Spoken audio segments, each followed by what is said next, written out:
Hello viewers, আসসালামু আলাইকুম। কেমন আছেন সবাই? আশা করি ভালো আছেন। আমিও ইনশাল্লাহ ভালো আছি। তো দেখুন, আমি একটি রেসিপি তৈরি করব। সেটা হচ্ছে মাছ দিয়ে, টমেটো দিয়ে, সিম এবং আলু দিয়ে ঝোল রান্না করব। দেখুন, চুলাতে আমি কিন্তু তেল বসিয়েছি। চুলাতে কড়াই বসিয়েছি, কড়াইতে তেল দিয়েছি। এটা বাদামি কালার হয়েছে। এখন আমি আমার এই উপকরণ করে তারপরে কিন্তু বাদামিগুলো দেবে। অনেক দেখতে ভালো লাগে। বাদামিগুলো করে তারপরে কিন্তু দিয়েছি। এখন আমি কী করবো, এটার মধ্যে হালকা একটু পানি দিয়ে তারপরে কষাবো। কষিয়ে তারপরে কিন্তু আমি আমার টমেটো এবং মাছগুলো দিয়ে দিব। এটা এখন কষাতে হবে, একটু পানি দিতে হবে। দেখুন বন্ধুগণ, আমার এটা কিন্তু এখন কষানো হয়ে গেছে। এগুলো কিন্তু কষিয়ে তারপরে কিন্তু আপনারা এই যে টমেটো দেবেন অথবা মাছও দেবেন। এখন কিন্তু আমি আমার এই মাছগুলো দিয়ে দিই।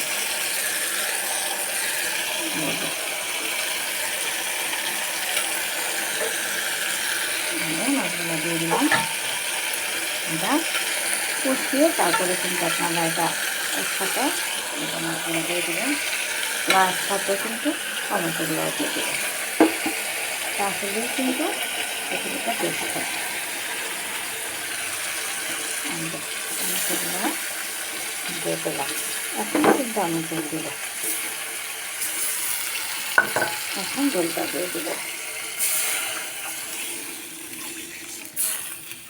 জলটা দিয়ে দিলাম। রেসিপিটা যখন কষানো হবে তখন কিন্তু জলটা বেশি লাগে না।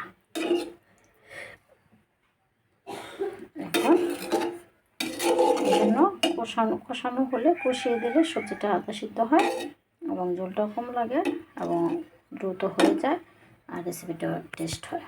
এটাই রান্নার কলা কৌশল। তো এখন আমি ডেকে দেব।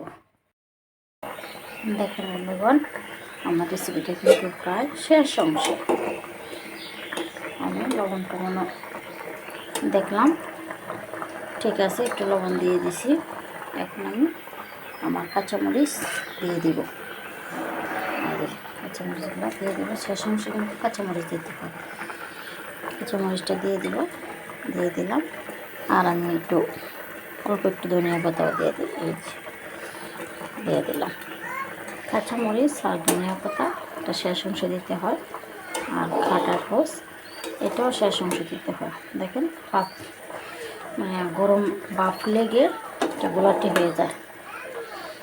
দেখেন তো শেষ অংশে আমি কী করলাম, কাঁচামরিচ, কাটার রস, ধনিয়া পাতা দিয়ে দিলাম। এটা হচ্ছে শেষ অংশ। এটা শেষ অংশ দিলে কিন্তু অনেক ভালো লাগে, ভালো হয়। আর রেসিপিটাও দেখেন দেখতে কত দারুণ দেখাচ্ছে। আর কাঁচামরিচটা কিন্তু সবুজ সবুজ থাকবে, এই জন্য শেষ অংশ দিতে হয়। তো এখন আমি এটাকে ঢেকে দেবো আর একটু পরেই উঠিয়ে ফেলবো। উঠিয়ে পরিবেশন করে তারপর আপনাদেরকে দেখাবো।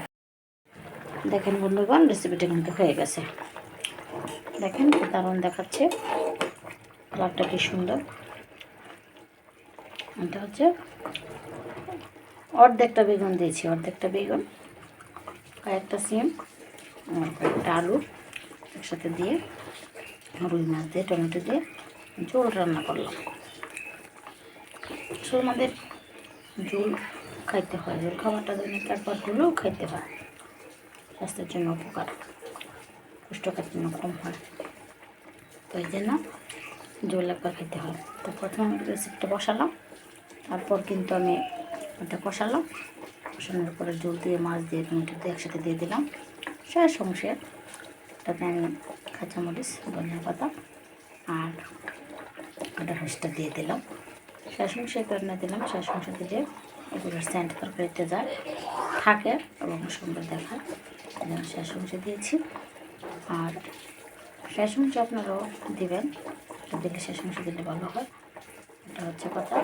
তবে আপনারা রান্না করবেন এবং খাবেন এবং আমাকেও কমেন্ট করবেন। সবাই ভালো থাকবেন।